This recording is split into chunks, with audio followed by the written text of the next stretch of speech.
Okay,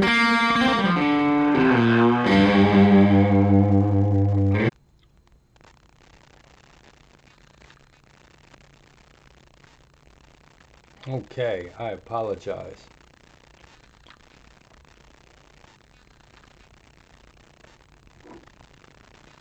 Uh-oh, it looks like I might have lost my audience.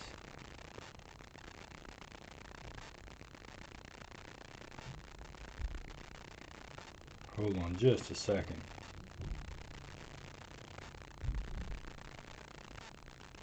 Forgot to start the broadcast, comma.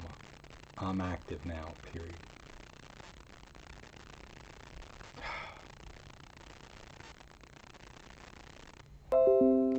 Okay, there we go. Successfully connected. Yeah, I'm having some issues with connectivity, and I'm not exactly sure what's happening, so I'm working on it as best I can. Yeah, it just started happening this morning, and I will fix that and hopefully get things back to normal. So, obesity is a common health problem, a serious risk factor for a number of health problems and diseases. Obesity is also often assessed in terms of body mass index. So if you ask the question, are you obese? You can use this thing called a BMI, and it just looks at your height as compared to your weight. It's a really rough measure. So if you lift a lot of weights, if you're male versus a female, there are variations, and it's not a perfect measure of your level of obesity. But if you go Google online, find yourself a website and type in your numbers, it'll give you an idea of whether or not your weight is appropriate. If your BMI is over 30, you will be described as obese. Let me do this real quick. And so I do want to talk to you. Let's see. So for example, I am 5'6".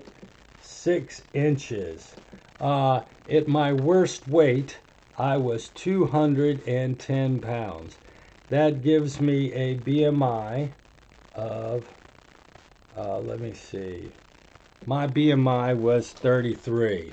So, let's go to this.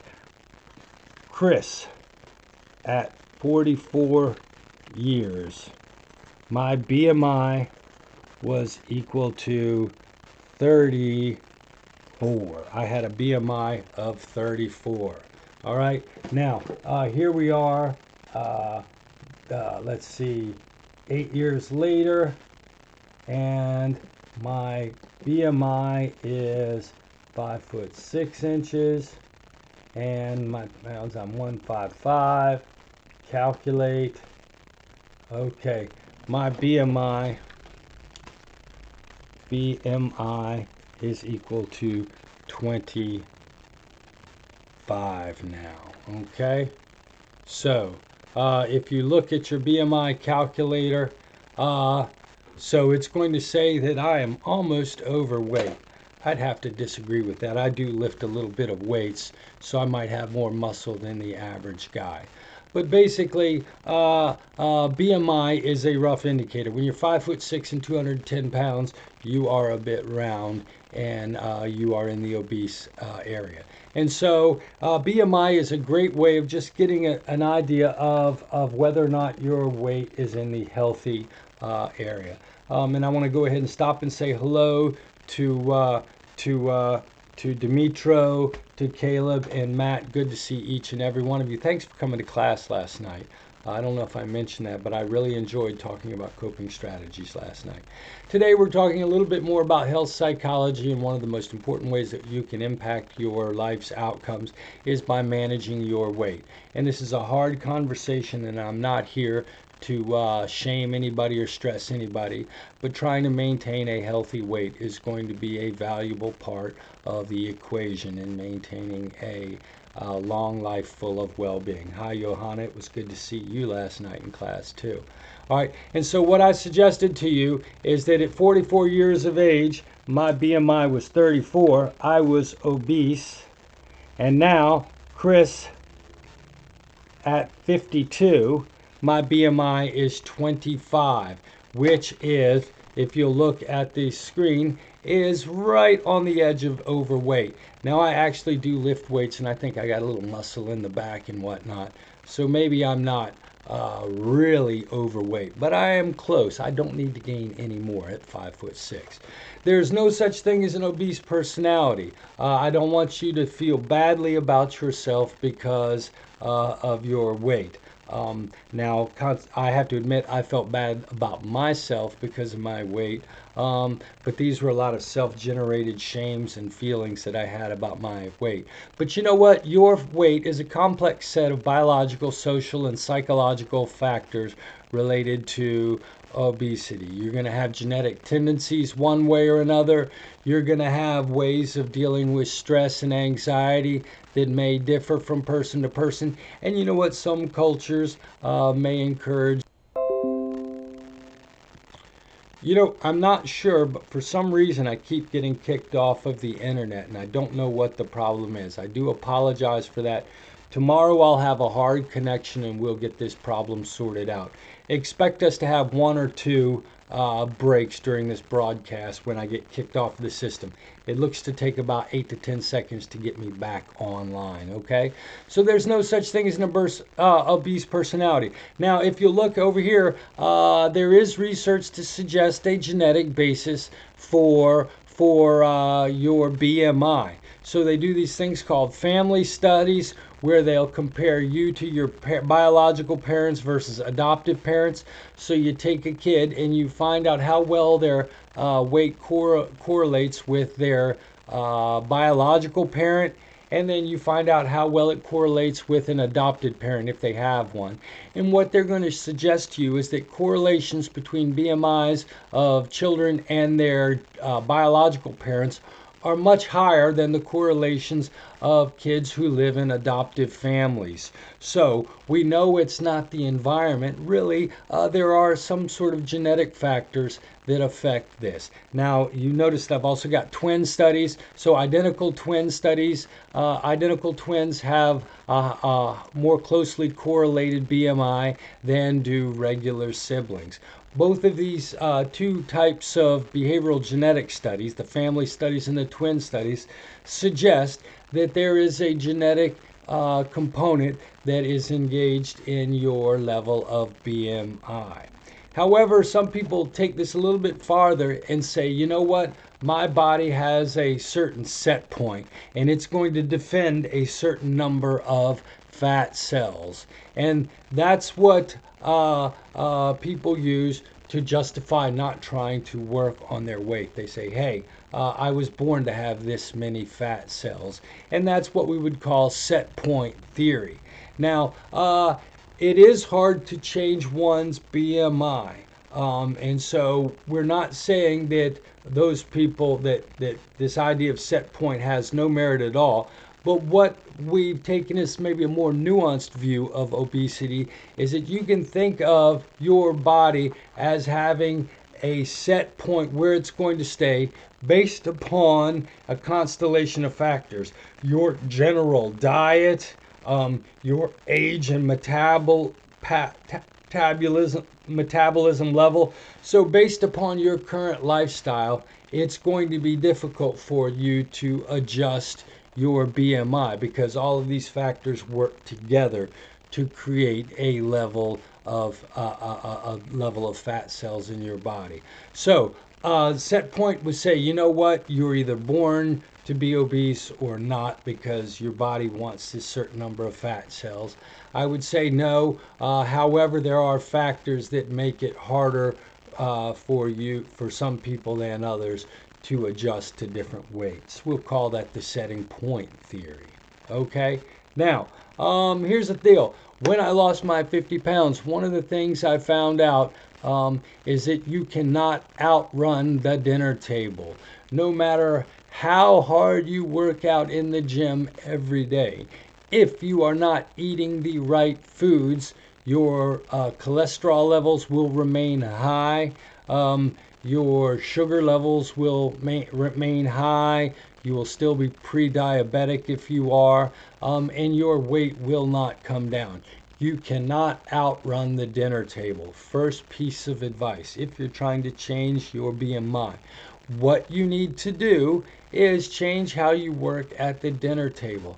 Now, I'm not talking about a diet. Some people go on a diet where they say, I'm going to do nothing but eat watermelon for the next 6 weeks. Yeah, great, that's fantastic, but what are you going to do after the next 6 weeks? If you go back to the same kind of foods that you're eating before the diet, your weight is going to come back. Think of setting point theory.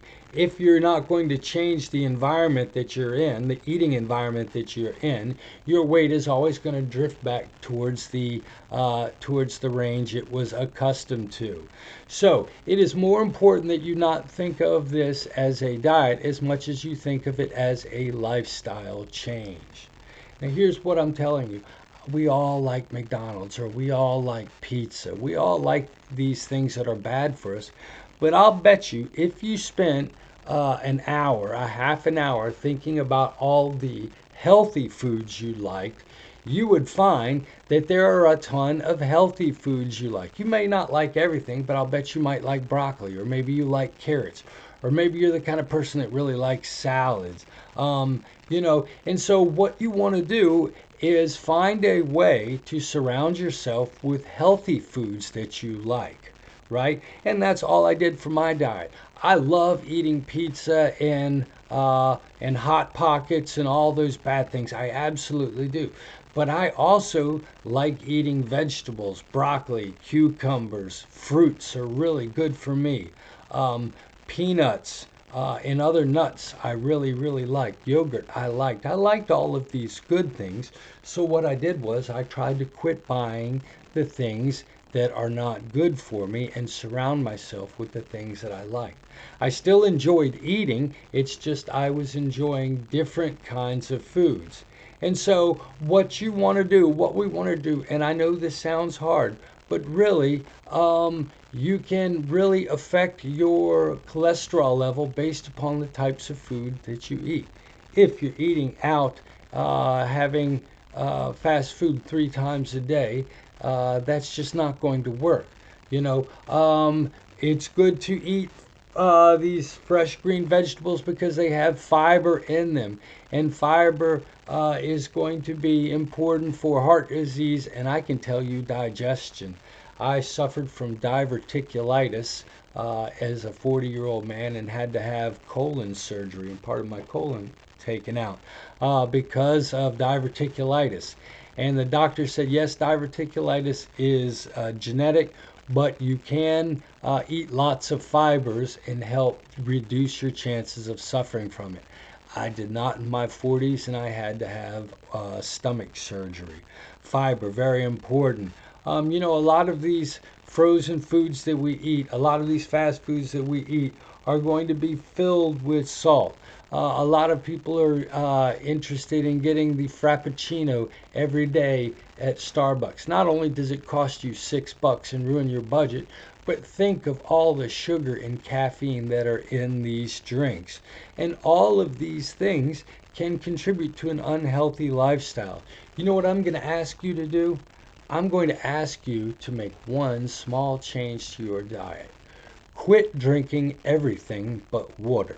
Don't drink juice. Don't drink soda. And if you're going to drink coffee, maybe have one coffee a day with just a little bit of sugar and cream in it. All right? And you would be surprised the impact that just changing the type of liquid that you put in your body is going to have on your overall weight and physical health. And you know what? Most of us have these nutrition problems because nobody really told us about the value of eating healthy foods. And you know what? You have to go to the grocery store to get healthy foods rather than the fast food store. A life hack that I might suggest to you if you're trying to eat healthier, when you go out for lunch, instead of eating your lunch in a fast food restaurant, eat your lunch in a grocery store. What you're going to find is that most grocery stores will have a food bar with lots of salad products. Or you know what, you can buy yourself 3 or 4 slices of turkey and your favorite cheese and an apple. And what I did when I was losing weight is I would eat my fast food lunches in a grocery store. I'd go in and get myself an apple, a couple of pieces of turkey, and a couple of pieces of fresh cheese out of the deli, and I would have myself a 300-calorie lunch with tons of protein and vitamins in it. And so what you have to do is you have to develop habits that are going to direct you towards healthier eating strategies. Eat what you like, but of all the things you like, try to pick the subset that are healthy. What vegetables do you like? Okay, is there a way you can eat turkey and chicken over pork and fried eggs? Is there a way that you can eat things baked rather than fried? What are the changes that you can make to your diet so that you're still eating foods you like, but you're just eating foods that have less calorie and grease and sugar in them? Okay, so this is going to generally lead you to a balanced diet. And like I said, you're going to want to avoid all of these bad things that are in the restaurant diet. And you know, if you can learn how to eat commando style, like I do at grocery stores or buying stuff from grocery stores, you're going to save a ton of money too. So I'm not saying starve yourself. That is the worst diet advice anybody could ever give you. Just don't eat all day long. That's horrible. Eat, but you can learn how to eat things that have low calories and low amounts of fats and sugars. Now, here's the deal. One of the things that I found is that most people eat mindlessly. You would be surprised how many things you do without thinking about all day long. You know, I drive a car and I don't even think about it. I dial a cell phone, I don't even think about it. There are tons of things that happen below consciousness. One of the things that tends to happen below consciousness is people put things in their mouth without thinking about them. How many times a day do you walk past a bag of potato chips or a candy dish and grab a piece of candy or grab potato chips without thinking about it? Are you like me? You walk by the refrigerator during the day, and every time you walk by the refrigerator, you open it up and take a peek in. Sometimes you get something, sometimes you don't. You'd be surprised how automatically people eat. And this is the main problem in learning how to handle to change your BMI. One of the things that I think is very helpful for people, is just to make your eating intentional. That's the one change I'm talking about. Instead of putting things in your mouth without thinking about them, I'm not saying you have to change, but what I think you ought to do is at least become aware of what you are putting in your mouth. To that end, I suggest getting a calorie counter, and I have one on my phone. I use the Lose It, the one in the middle, because it doesn't have the other stuff. All I want to do is keep track of my calories.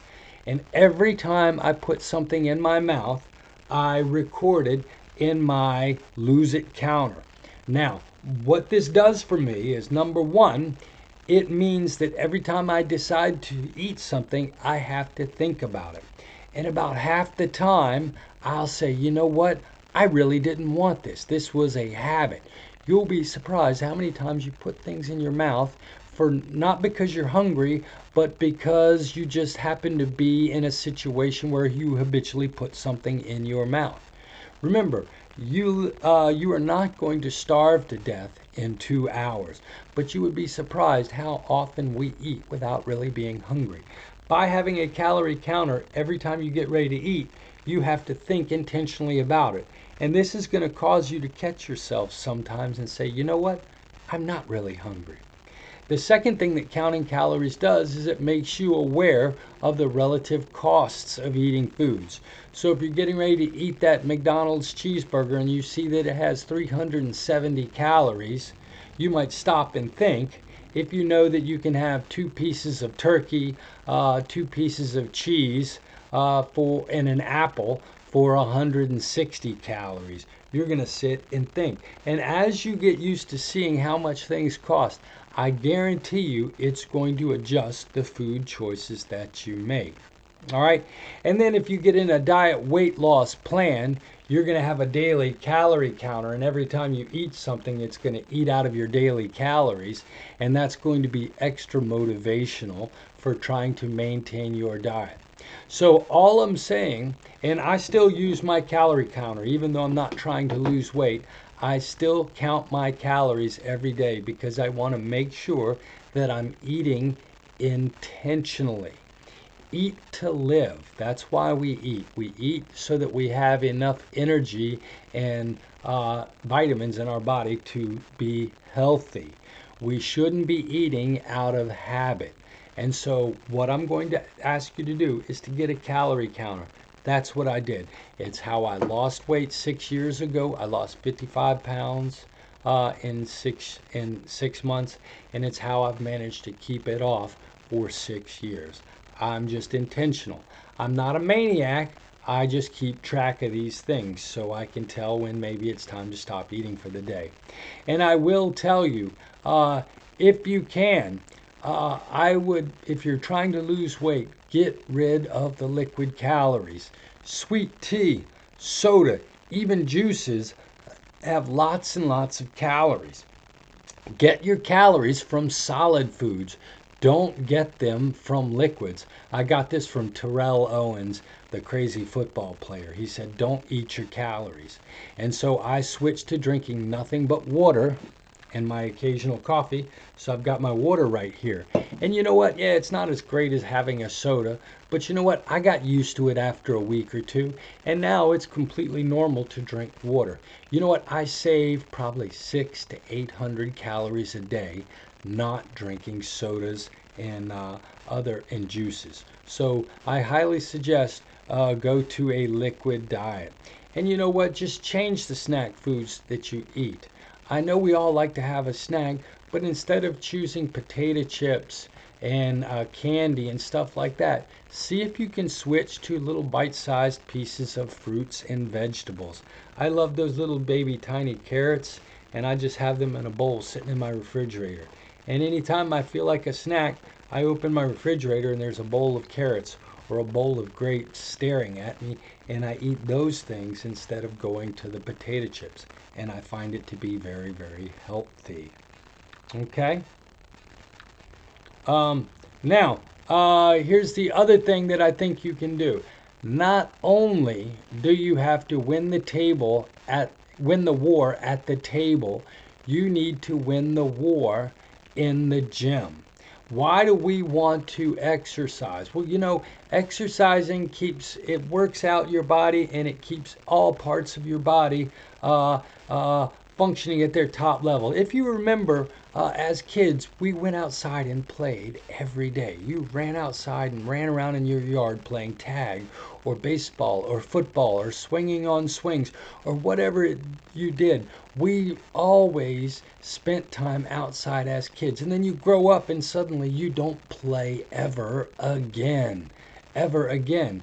And so what I want you to do is I want you to revert back to your childhood days and make sure that you play for at least a half an hour every day. I'm not talking about 3 or 4 hours. Play for a half an hour a day. What do you mean play? I mean engage in some sort of exercise. No, you're not going to run out in the yard and play tag with the other 30-year-old kids, although you can. But you should get in the habit of playing basketball, shooting baskets, jogging, golfing, walking even, hiking, all kinds of activities. Whatever you like to do as a kid or whatever you think would be fun as an adult is something you need to do. And we need to engage in this cardiovascular exercise because it's going to improve our cardiovascular fitness. Burning calories is going to be the prime vehicle by which you maintain a healthy weight. It's okay if you slip and have that candy bar as long as you're engaging in exercise every day, you're going to burn off those extra calories that happen every once in a while. It's going to take care of your internal organs. Your colons and breast and reproductive cancer in women are all associated with level of physical activity. It's going to, remember we talked last week about exercising as a way of working off negative emotions. It's going to protect you from stress and have a positive effect on your mental health traits. And you know what? Being in good shape is going to make you feel better about yourself, and you're going to exude that kind of confidence, which is going to help you in your social relationships. Now, how to make exercise work for you? It has to be something you enjoy doing, and it has to be something that you can do at that particular time every day. I can't tell you how many people I see start exercise regimens and they tweet on social media that they're up at 4:30 in the morning and that they're going to start to turn over a new leaf and they're going to begin every day at 4:30 a.m. exercising. Well, if you work a third shift job and you're just getting off work and that's convenient for you, fine. But if you're a person that likes to sleep in at 9 and you suddenly tell me you're going to start getting up at 4:30 to work out, no, you're not. No, you're not, because you don't like that time. Pick a time when you can work out and an activity that you like doing that you're going to want to do every day. And then what I want you to do is exercise regularly without overdoing it. Work just hard enough so that you can exercise every day. Some people say don't exercise every day. I say exercise every day. But work out at a level such that you don't hurt yourself working out every day. Does that make sense? So you don't have to freaking do a huge weightlifting exercise or run 5 miles every day of the week. But what can you do every day? If you can walk 2 miles on the treadmill every day of the week, I say walk 2 miles a day every day on the treadmill. You're going to want to make it a habit. And you know what? Find ways to reinforce yourself by exercising. I wouldn't use eating as a reward. One of the things they had at used to have at Planet Fitness was a big bowl of candy, and you were supposed to reward yourself after working out. That's great, but I'd find ways to reward myself without eating, because it sort of defeats the mission of why I'm working out. So here's Chris's successful exercising program. Remember how I told you needed to make your eating intentional? Most people eat automatically, okay?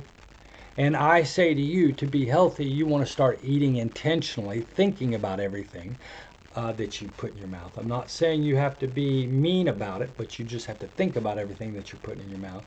And then most people work out intentionally. I want you to turn your workout into something that is automatic. All right. So what we're doing is we're switching things around. Most people work out intentionally and eat automatically. I think you need to do the exact opposite. You need to eat intentionally and work out automatically. So what I do is I find an activity that I find enjoyable that I can do every day. Several years ago, I was pumping iron and lifting weights and trying to get all built up.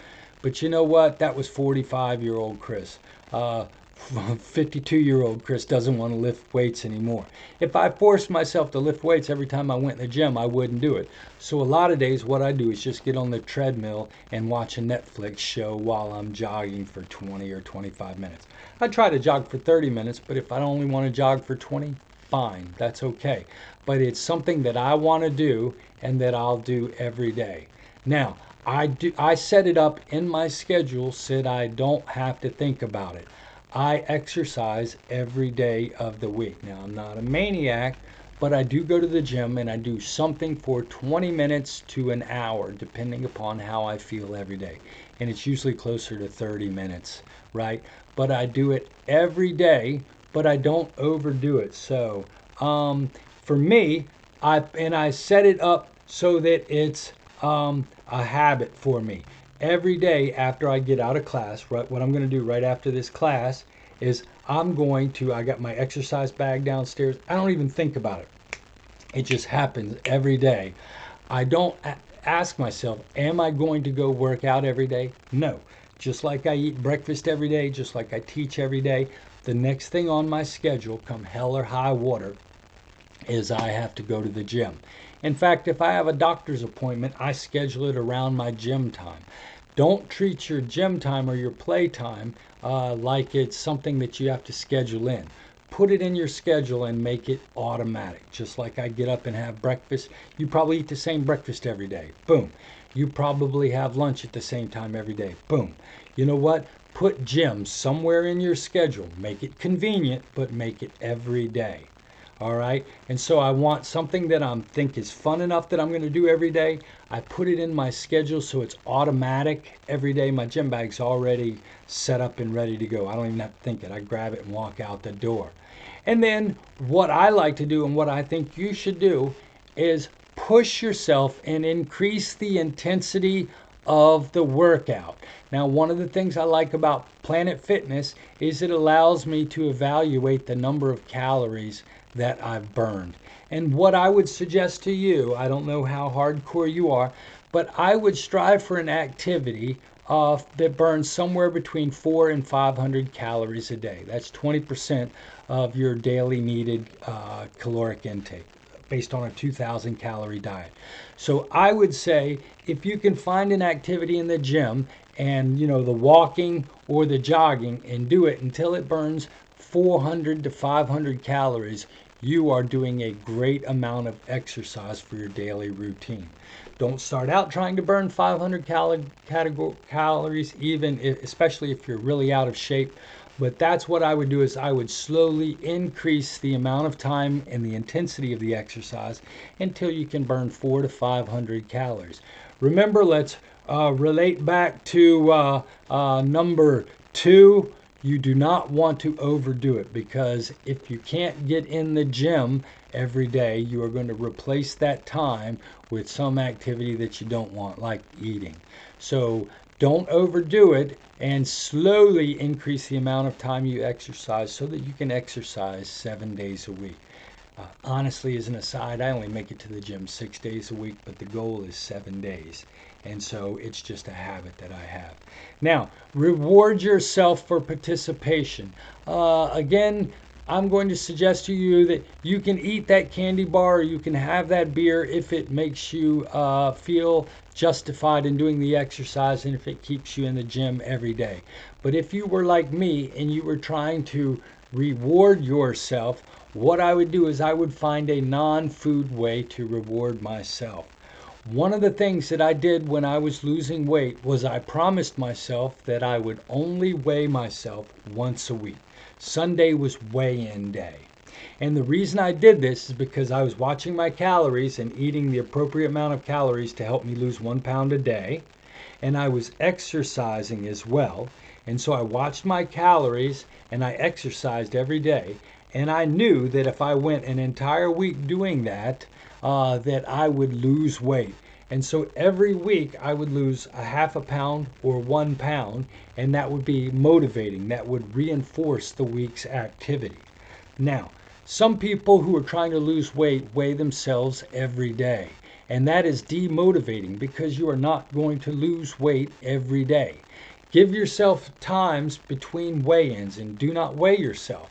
And if you do the activities that I'm talking about, manage your calorie intake, make it intentional, and decide you're only going to eat a certain amount of calories. And if you work out every day and strive to burn 400 or 500 calories, like I suggest, every day, if you do that for 7 days in a row, at the end of the 7th day, when you jump on the scale, you will have lost weight, and it will feel really, really good. And that will be the biggest reward you could possibly have. Now, some people think that they have to lose 5 pounds a week, otherwise it's hopeless. You know what? I hate to tell you, but it's just not going to happen that way.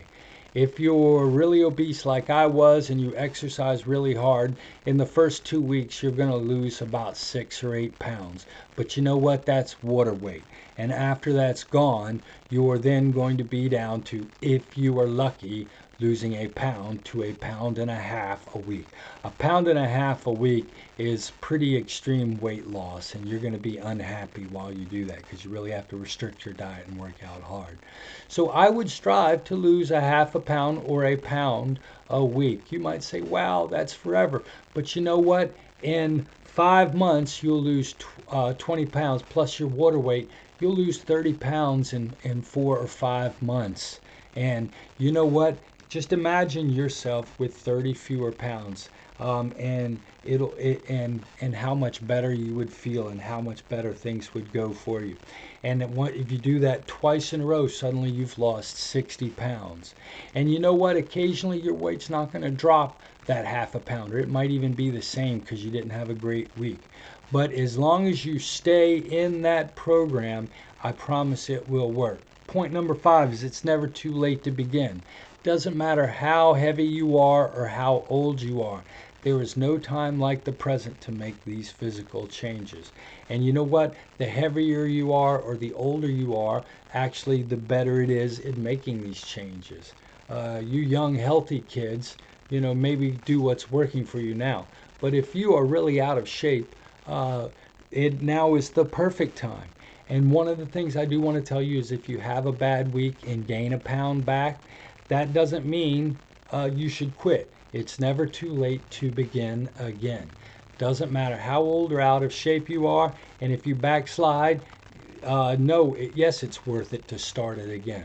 And so that's sort of what I suggest is the 2 strategies to losing weight. Okay, and I'm going to write it right down here on the board. So it is food and exercise. And you need both to lose weight. Okay? And remember, for food, it isn't a diet, it's a lifestyle change. And you want to make eating intentional. Okay? And I'm just saying, think about what you are eating. Think consciously about what you're eating. And like I said, a calorie counter is a great thing to get. So make your eating intentional, and then exercising, make it automatic. Okay? Pack your bag every day. Find a time and an activity you like doing. Okay? And don't overdo it. Okay, I see that we have a couple of people in the audience. Each one of you that's watching me, I would like for you to type in to me what day and what time of the day could you put an hour's worth of exercise in. And by an hour, I mean that's the time it takes to get changed in the gym, and the time it takes to work out, and the time it takes to get back out of the gym. So what time of the day do you think you could do 7 days a week? Go ahead, type in there. Dimitro, you look like a pretty healthy guy, but you know what? It's never too young to start that. Caleb, Matt, Johanna, tell me what time of day could you use, and tell me what activity you would like to do. What could you do every day? Let's get specific. Can anybody tell me?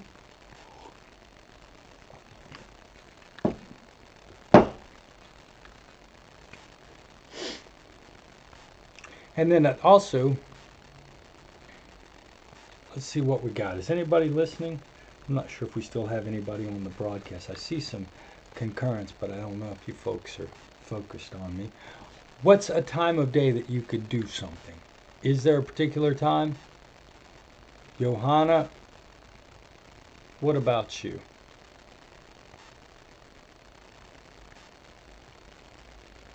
I could go to the gym from 7 to 9.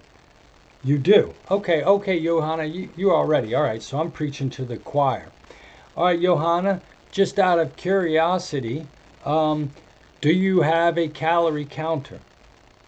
And you're not heavy, I know that, but having a calorie counter is a great way to educate yourself about how healthy things are.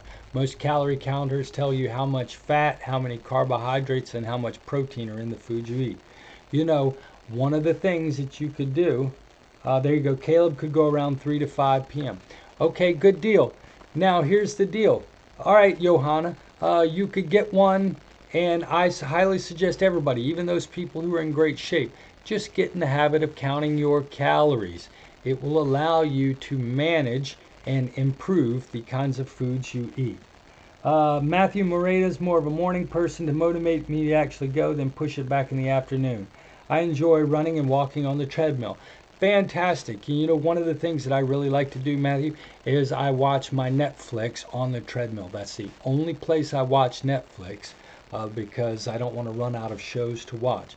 But I really have a good time. In fact, I'm totally excited about ending class here in a couple of minutes because I'm on season 6 of Better Call Saul. And so I want to find out what happens next. Yes, find something you really like. And I'm telling you, Caleb, join Johanna. Matthew, join Johanna. Noda. Really, I promise you, even if you are young and in good shape, find a habit of exercise that you can get into right now and do it automatically. So, I'm going to be talking to each of you. Johanna's already passed. She exercises every day. But I'm going to ask you, Caleb, Matt, and Dimitro, I'm going to ask you folks in the next couple of weeks if you've been to the gym. And I'm going to stare at your eyes when we're in webinar. And I want you to be able to tell me that you've gone to the gym at least 2 or 3 times. See what it feels like. See if you can start this new habit. Okay? So, that represents chapter 5, where we were talking about health psychology, which is the branch of psychology that understands the link between mental health and physical health and tries to help people understand the factors that affect their physical health and well-being. Okay? And so that's what I wanted you to get from this chapter. I want you to have a healthier orientation towards life. I treated myself horribly with alcohol and bad food and lack of exercise through my 20s, 30s, and most of my 40s. And I would like to see you folks not make the mistakes that I made. And so please think about incorporating these strategies from health psychology into your life. Now, next week we will be doing chapter 6 and chapter 8. We are skipping chapter 17. We have 16 chapters in this class. We have 15 weeks worth of content slots. So I am skipping chapter 7. It will be, the chapter will be ready by tomorrow night at midnight with all of the materials, the quiz and the PowerPoints. And it will definitely direct you to chapter 6 and chapters 8. I just want to give you a heads up and a warning so that you don't accidentally start preparing yourself for chapter 7. Does anybody have any questions at this point? I'd like to thank you for coming to the broadcast today. Thank you for telling me about when you could work out. It's always nice to hear you chime in. And I really did enjoy having the stress-related talk with you folks last week. And I'd like to talk a little bit about who we are as individuals in the self next week. That's part of next week's lectures. Chapter 6 and Chapter 8 are going to focus on self-related issues. Okay? Fantastic, folks. Have a great day. Look forward to seeing you next week. Don't forget to do the discussion board that's due tonight. Until I see you again, take care and have a great day.